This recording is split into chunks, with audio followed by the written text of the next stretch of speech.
किसका धर्म उसको हटाओ। क्योंकि मैंने कहा था कि धर्मांतरण नहीं रुका। अगर आदिवासी अस्मिता पे लगातार ठेस पहुंचाया जाएगा तो ऐसा उलगुलान होगा, ऐसा जवाब दिया जाएगा कि आप जो वर्तमान की सरकार है, चाहे राज्य सरकार चाहे केंद्र की सरकार है, शर्मसार होगी। लेकिन मुझे पूरा यकीन के साथ मैं कहना चाहती हूँ कि इस राज्य की सरकार जो आदिवासी बेटियों के साथ जिस तरीके से गाली गलौज का प्रकरण शुरू हुआ और जिस देश में महिलाओं का सम्मान किया जाता है, वहां इस राज्य में महिलाओं का अपमान किया जा रहा है। और ऐसे में मुझे ये निर्णय लेना पड़ा, ये ठोस कदम उठाना पड़ा, क्योंकि वाकई हमारी रूढ़िवादी परंपरा को मानने वाले लोग, आदिवासी समुदाय के लोगों का कॉलम हटा दिया गया। हमारी अस्मिता पे लगातार प्रहार किया जा रहा है अंग्रेजों के द्वारा।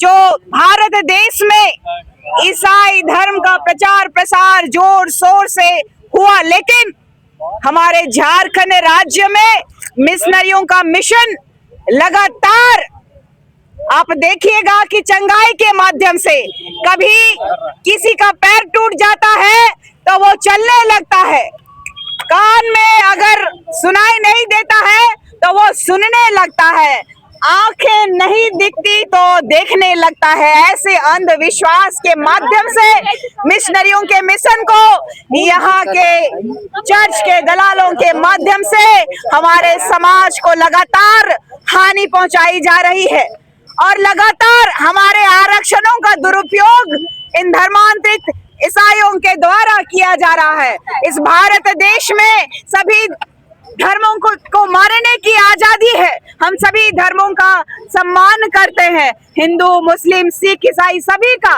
लेकिन ये ईसाई जो झारखंड राज्य में अंग्रेजों के मिशन को सक्सेस करने के लिए लगातार ये मिशन को चलाया जा रहा है, हमारा रूढ़िवादी परंपरा को मिटाने का प्रण कांग्रेस सरकार ने पंकराज बाबा कार्तिक उरांव जी के समय में ही लिया है। पंकराज बाबा कार्तिक उरांव जी ने 348 सांसदों के साथ चलता हुआ सत्र को भंग करने का काम, जिस समय में स्वर्गीय इंदिरा गांधी की सरकार हुआ करती थी, आज के धर्मांतरण के मुद्दे नहीं है। लगातार हमारे पुरखों ने इस झारखंड राज्य में हो रहे धर्मांतरण के खिलाफ आवाज उठाई, लेकिन सत्ता में बैठे आदिवासियों के दलाल प्रवृत्ति के लोग, जिन पे विश्वास किया हमारी जनता ने, जनता के लिए जनता के द्वारा चुनी गई सरकार ने हमेशा हमें ठगने का काम किया है। और इस राज्य के मुखिया जो हेमंत बाबू, उनके पिताजी भी इस राज्य के पूर्व सीएम के रूप में हमारे झारखंड में उन्होंने शासन किया, लेकिन आज तक हमारे गांव में सड़कें नहीं पहुंच पाई, बिजली नहीं पहुंच पाया है, हमारे यहाँ अच्छा स्वच्छ पानी पीने के लिए नहीं है। और आज ये सरकार ढकोसलाबाजी कर रही है, हमारे बच्चों को वृद्धा देखा जाए तो क्या बोलते हैं इसको, छात्रवृत्ति नहीं मिल रही है, हमारा जो वृद्धा लोग हैं उनको वृद्धा पेंशन नहीं मिल रहा है, यहाँ विकास का सभी काम ठप हो गया है जस्ट बिकॉज ऑफ इन लोगों का मैया समान योजना। और ये लोग समाज को भूल चुके हैं।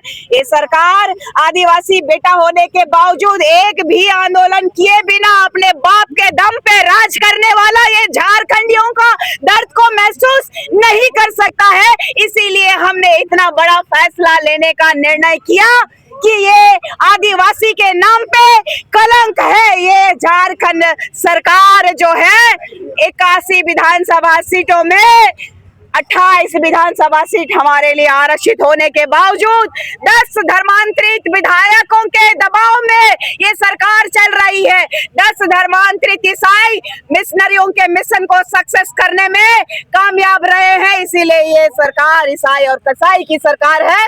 ये हमारी आस्था पे लगातार खिलवाड़ करते रही है, ये हमारे पे प्रश्न चिन्ह लगातार उठाते रही है।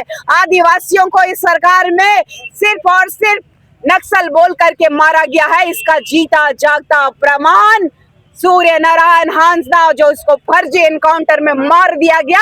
और इस राज्य के सीएम के सबसे बड़े सपोर्टर और सबसे बड़े विश्वासी और इस झारखंड को दलाली में ढकेलने वाला पंकज मिश्रा का नाम आता है, जो कि ईडी भी आज 1500 करोड़ का जो गबन में आज उस पे जांच जो बैठाई है, सीबीआई जो जांच हो रही है।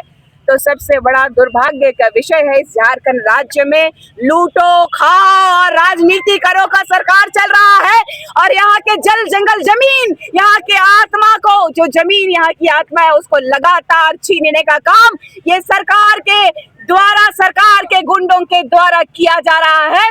इसीलिए हम धर्मांतरण का विरोध करते हैं, डिलिस्टिंग की मांग करते हैं, आदिवासी अस्मिता को बचाने के लिए, आदिवासियों के लिए कॉलम का डिमांड करते हैं। और ये आवाज ये सिर्फ और सिर्फ एक मुंडन के माध्यम से इस राज्य को नहीं, केंद्र की सरकार को चिताने का काम हमने किया है। अगर हमारी बातें नहीं सुनी जाएंगी तो दूसरा हिड़मा से मुकाबला करने के लिए केंद्र की सरकार भी तैयार रहे। ये आदिवासी बेटी की चेतावनी है आपको, चाहे राज्य सरकार हो चाहे केंद्र की सरकार हो।